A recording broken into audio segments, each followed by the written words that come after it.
how you doing today? I'm very good. Thank Good. you. Yeah. Nice very weather. good. Everything's Yes. good. Beautiful. Great. Beautiful.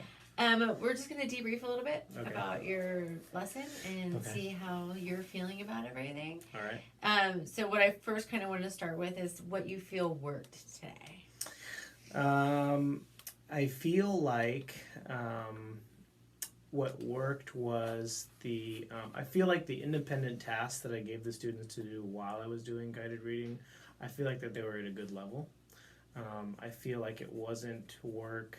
It was work they had been introduced to so that they were familiar with it, but yet it wasn't to the point where it was just busy work. I mean, it was at a good level of rigor where it kept them engaged while I was at the back table doing the guided reading. And then as far as the guided reading itself went, I thought for the most part the kids were engaged. Today, you know, I introduced a couple new things today. So there was stuff that they're already used to.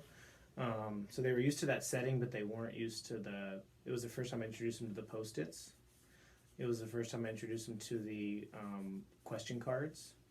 And I thought they were pretty receptive to it. I thought they handled it well. Good. So basically, you felt like your stations went really well. Yeah. They were at an independent level, but with just enough rigor for all students to be able to attain that knowledge. Yes, exactly. Beautiful. And then your guided reading, you felt went really good, even though you're just starting your guided reading. Yeah, it was a couple new things, so it was kind of introducing them to a couple new concepts, building on some old ones, but I thought they were really receptive to the new ideas and strategies, like the Post-its and the question cards. I thought I introduced them to them, they looked at them for a second, I thought they applied them within that same session of being introduced to them, which I was happy about. Great. But there was something you could tweak or change a little bit from your lesson today.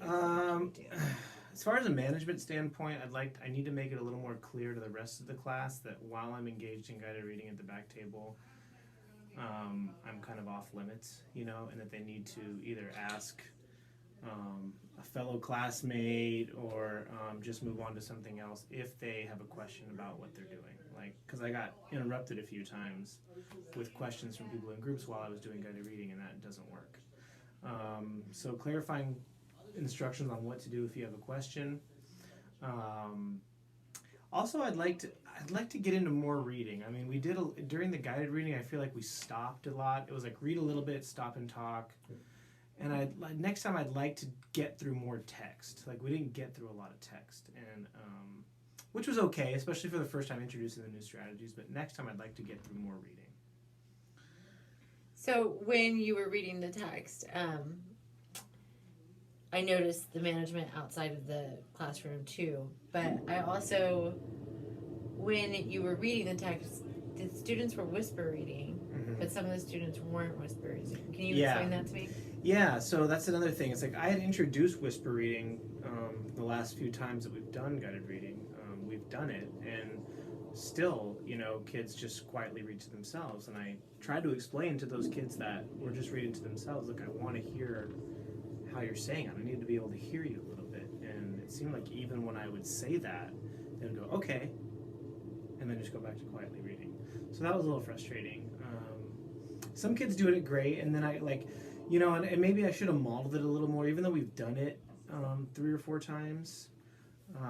I modeled it, I think, for one group, but then not for the other 3. So maybe giving a better example of what whisper reading is, maybe highlight a student that was doing it well.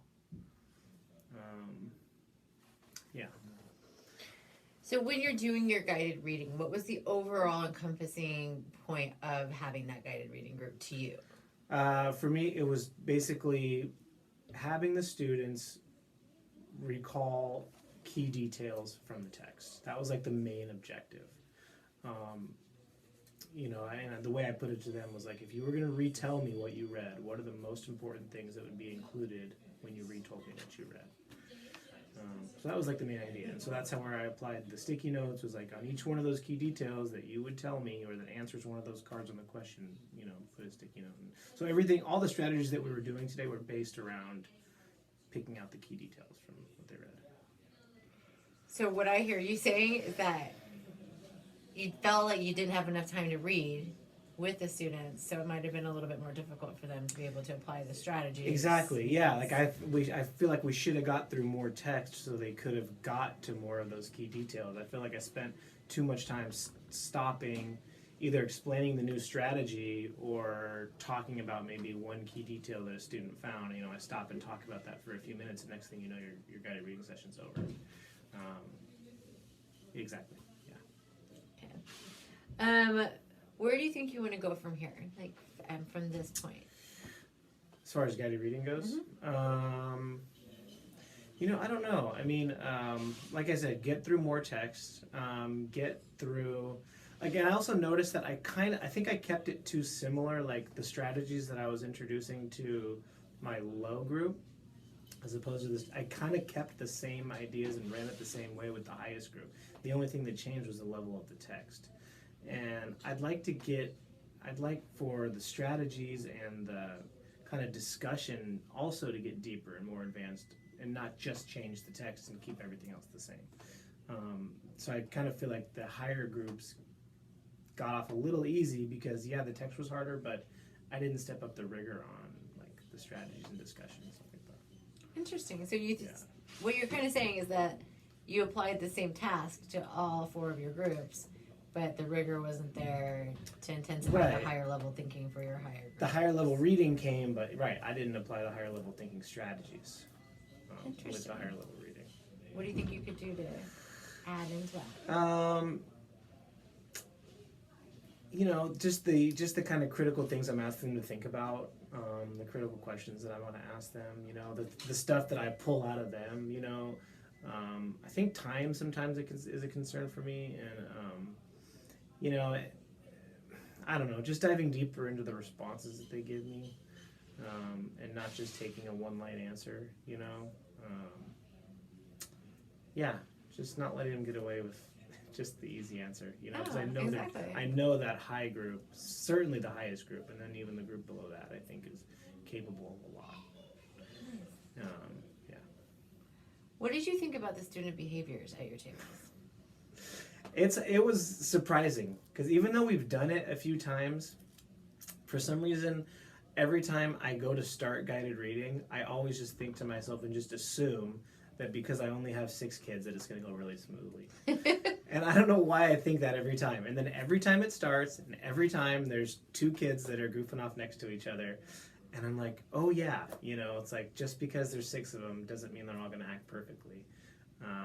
So it makes it even harder in a small group situation because in a whole class setting, if 2 kids are goofing off in the corner, I mean, sometimes I don't even see it, you know. Sometimes I can continue the lesson and teach a lot of the rest of the class, but then in that small group setting, if 2 kids are goofing off, that's like a large majority of the group, and so it's really distracting. And so I had to make like several corrections about behavior.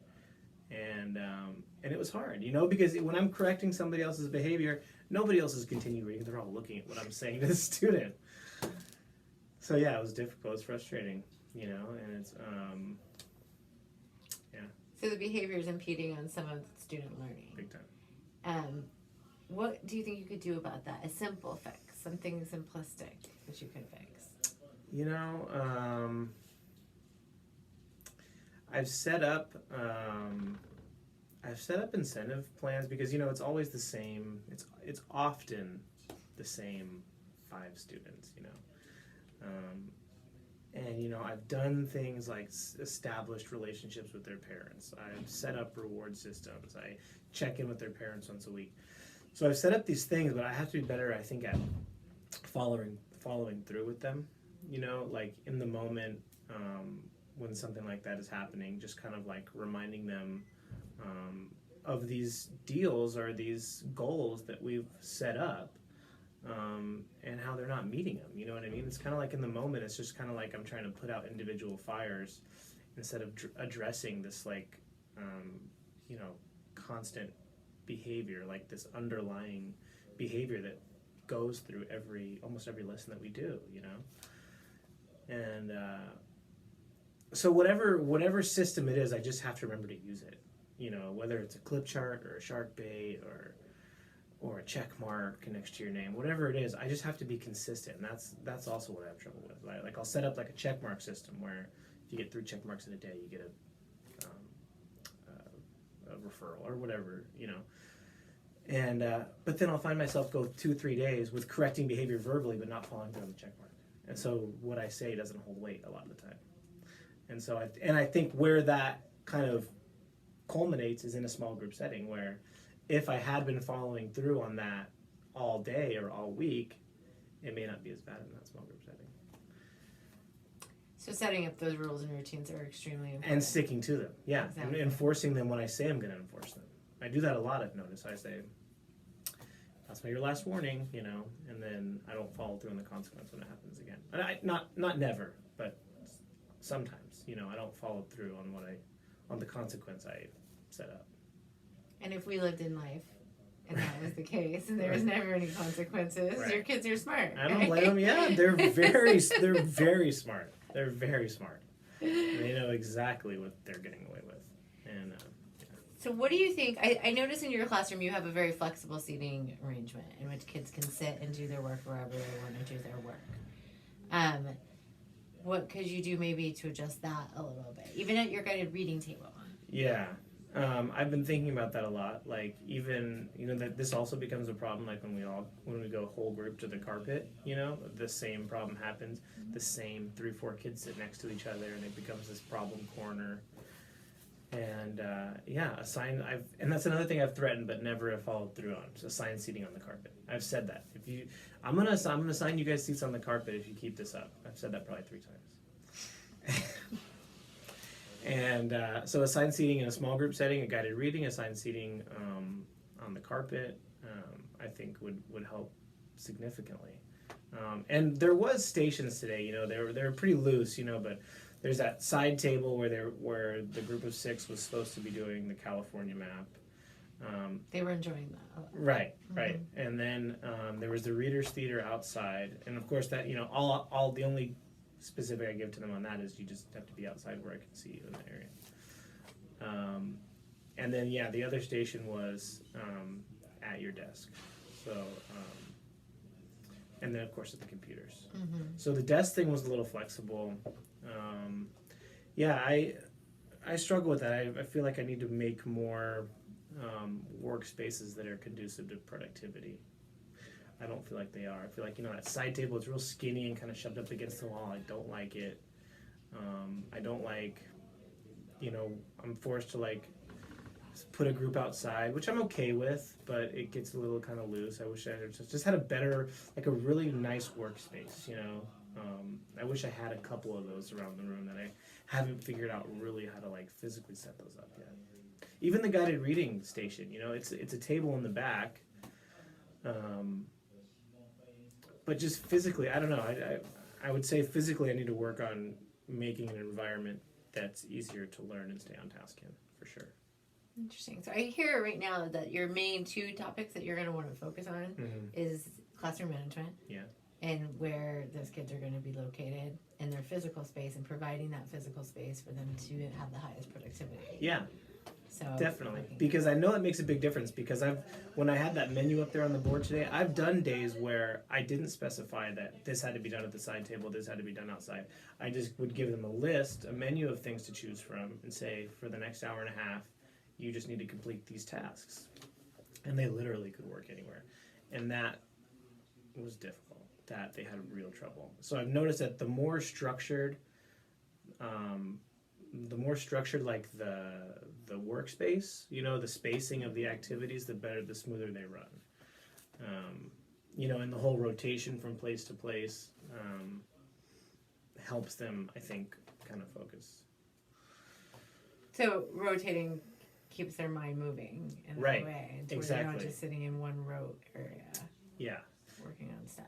Right, exactly. So it's not an hour and a half sitting in the same place, because that's, you know, you're bound to get distracted and off task. Yeah. Like that. I'm going to dive into your guided reading lessons a little bit.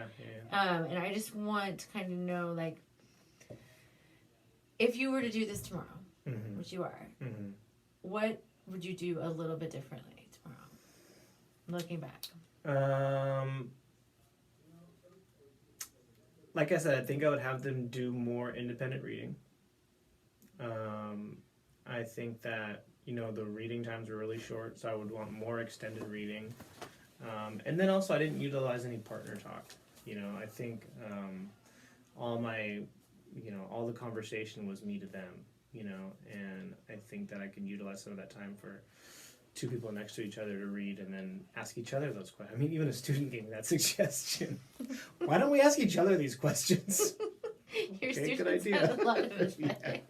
Okay, yeah, that's a good idea. So yeah, I think productive talk with each other, and then I have these great sentence and answer starters on the wall right behind me, and I know they can see them and they know they're there, but refer to them a little bit more. But yeah, maybe just more engage with each other. I think because even though it was a small group, it was still kind of like direct instruction.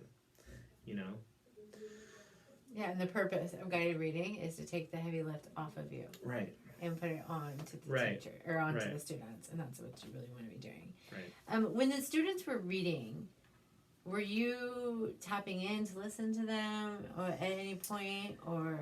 Yeah, I was trying, I would, but so at that point, I often corrected students, okay, I need you to whisper read, I need you to whisper read. And then I would notice that some students would, be off task, and I would be correcting behavior, I would notice a student kind of drifting off, so, the other thing I wanted to do was have a pen and paper with me, and taking, that way I can look back after and say, oh, so-and-so, like ideally I would like to hear them whisper read and know where they're struggling, or listen to their partner talk and see where they're struggling with comprehension or with main idea or with details, so I can go back and look at this data that I gathered from the guided reading session. Instead of it just happening and now it's done and I can't go back and refer to anything.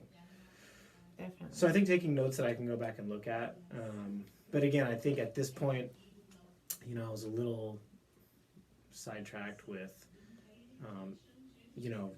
guiding them with redirecting with the Post-its, redirecting with how to use the cards, redirecting behavior, redirecting with what whisper reading is, and please speak up, I can't hear you, and with a lot of that, I didn't get. Well, you were going over rules and routines. Yeah. So yeah.